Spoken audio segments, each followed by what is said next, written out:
వాళ్ళు వినాలా. ఇట్ట వదిలిపెట్టిన వాళ్ళకు వాళ్ళు బుద్ధి చెప్పాలా. మరి ఇలా మధ్యలో వచ్చిన వాళ్ళు ఎన్ని రోజులు ఉంటారు వాళ్ళతో? వాళ్ళు ఉండరు నాన్న, వాళ్ళు అసలు ఎన్ని రోజులు ఉంటారు. ఒక ఆడదే కానీ ఒక మగోడే కానీ ఒక ఉంచుకున్నోడి కోసం, ఒక ఉంచుకున్న దానికోసం ఈ జీవితాలు నాశనం చేసుకోకుండా బుద్ధి తెచ్చుకుని 5 ఏళ్ళతో అన్నం తిన్నప్పుడు ఆ జీవితం శాశ్వతం కాదు, ఈ జీవితమే శాశ్వతం. మన పెళ్ళి అనే బంధానికి ఇలువియాల్సిందే. మొగుడుకు భార్య కట్టుబడాలా, భర్తకు భార్య కట్టుబడాలా, భార్యకు భర్త కట్టుబడాలా. ఇది కట్టుబడితేనే మన సమాజానికి రేపటి రోజున మీకు మేము చెప్పగలుగుతాం. మేమే కట్టుబడినప్పుడు మీకు మేము ఏం చెబుతాం? మా కొంత పవన్ కళ్యాణ్ దీని గురించేగా కష్టపడేది, ఈ సమాజం గురించేక. పవన్ కళ్యాణ్ ఇలా ధర్మం గురించి మాట్లాడుతుంటే చాలా మంది వ్యతిరేకిస్తున్నారు కదా, మీరేం చెప్తారు? వాళ్ళు బుద్ధి లేదు, ఫస్ట్ వాళ్ళకి బుద్ధి లేదు. ఆయన అంత ధర్మం చేస్తుండు, ఆయన అంత ధర్మం చేస్తుంది. నేను మొన్న ఆయన సినిమా చూసిన, నాకు ఆరోగ్యం బాగాలేకపోయినా, మిడిల్ క్లాస్ ఫ్యామిలీ అయినా కూడా, డబ్బులు లేకపోయినా కూడా నేను ఆయన సినిమా చూడాల్సిందే. నేను పోయిన మాలుడిని తీసుకొని పోయిన కమ్మలో ఆయన సినిమా అది ఆడిని ఆడకపోని అదేమన్నా కానీ దాంట్లో ధర్మం ఉంది. దాంట్లో మన హిందూ ధర్మం గురించి ఉంది. మన పాకిస్తాన్లో యుద్ధం జరిగినప్పుడు మన సింధూరం అని పెట్టింది చూడు మన ఆయన మోదీ గారు, దాని గురించి ఆయన చెప్పిండు. మన హిందూ ధర్మం గురించి ఉంది. మన యూత్ నేర్చుకోండి, ఈ తరం పిల్లలు నేర్చుకోండి. ఆ రోజుల్లో జరిగింది మీకు తెలియదు. ఆ ధర్మం ఈ రోజు మన పవన్ కళ్యాణ్ సినిమాలో చూపించిండు. ప్రతి ఒక్కరు నేర్చుకోవాలి. అది ఆడని ఆడకపోని దానికి డాలర్లు రాని పోని ఏమన్నా కానీ దాంట్లో ధర్మం ఉంది, మన సాంప్రదాయం ఉంది, మన హిందూ సాంప్రదాయం ఉంది. నేను చదువుతున్నా.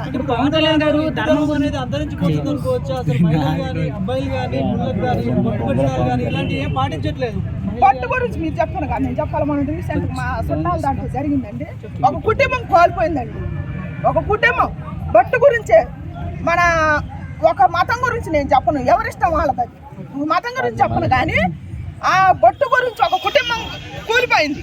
సంఘర్షణ దాంట్లో యుద్ధం జరిగింది. ఇద్దరికి భర్త బొట్టు పెట్టుకోమని భార్య వద్దని, దానివల్ల ఒక సంసారం నాశనం అయిపోయింది.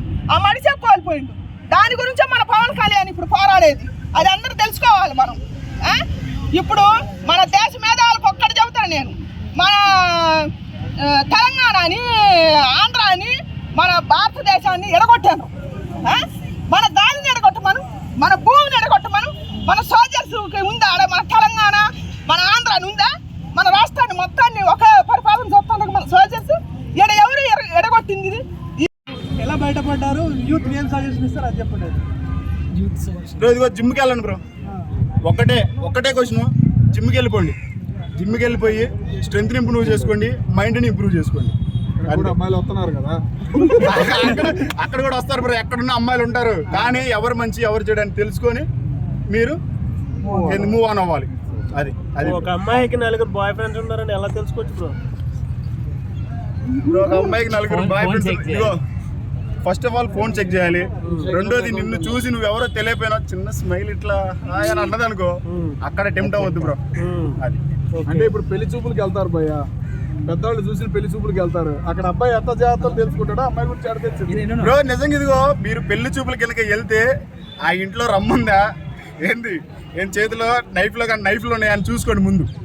అది మిక్సీలు కుక్కర్లు ఇలాంటివి కూడా చూసుకోండి బ్రో. ముందైతే ఇదిగో ప్లానింగ్ 100% ఉండాలి బ్రో. ఫస్ట్ నైట్ కి మీరు బయట దేశాల కంటే వద్దు వెళ్ళమాకండి. నాకు తెలియదు, నాకు ఇంట్లోనే అత్తారింట్లో కానీ మా ఊరింట్లో కానీ ఎక్కడైనా ఫస్ట్ నైట్ పెట్టుకోండి. హనీమూన్లు బంద్, హనీమూన్లు వద్దు, ఇల్లులే ముద్దు. అంతే బ్రో, అంతే. మరి నిన్న ఒక ఆవిడ నల్గొండలో ఒక 15 నెలల అబ్బాయిని ఇన్స్టాగ్రామ్లో పరిచయమైన అతని కోసం వదిలేసి వెళ్ళిపోయింది. దీని మీద మీ అభిప్రాయం? ఇప్పుడు కడుపున పుట్టిన పిల్లల్ని వదిలేసినప్పుడు ఆ అబ్బాయితో లైఫ్ లాంగ్ ఏమి ఉంటుంది, ఆ అబ్బాయిని కూడా వదిలేసి వెళ్ళిపోతుంది. అలాగే ఇంకా పిల్లల్ని బట్టి రెస్పెక్ట్ లేనప్పుడు ఇంకా అబ్బాయి మీద ఏంటి, హస్బెండ్ని పిల్లల్ని వదిలేసినప్పుడు ఇంకా అబ్బాయి అంటే ఏముంటుంది చెప్పండి. సొసైటీలో రెస్పెక్ట్ లేదు లేడీస్కి, ఇలాంటి వాళ్ళ వల్ల పోతుంది. సో ఆవిడ ఐ హ్యావ్ 2 kids. సో ఆవిడ 9 నెలలు మొయ్యలేదంటారా?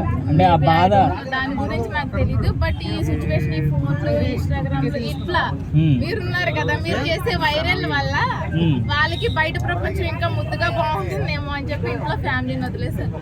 మేడం ఒకప్పుడు అమ్మాయిలకు ఫ్రీడమ్ ఇవ్వాలన్నారు, ఫ్రీడమ్ ఇస్తున్నారు, ఈ రకంగా చేస్తున్నామా, ఇలా చూడొచ్చు మేడం? అంటే ఫ్రీడమ్ ఇస్తున్నారు, మీరు దాన్ని మిస్యూజ్ చేయకుండా మంచిగా యూజ్ చేసుకోవచ్చు. నాకు ఫ్రీడమ్ ఇస్తున్నారు, నేను ఆఫీస్కి వెళ్తున్నా, ఇంటికి వస్తున్నా, పిల్లల్ని చూసుకున్నాను. అంతవరకు బెటర్ గానీ అంతకు మించి ఐ డోంట్ నో. చెప్పలేదు థ్యాంక్ యూ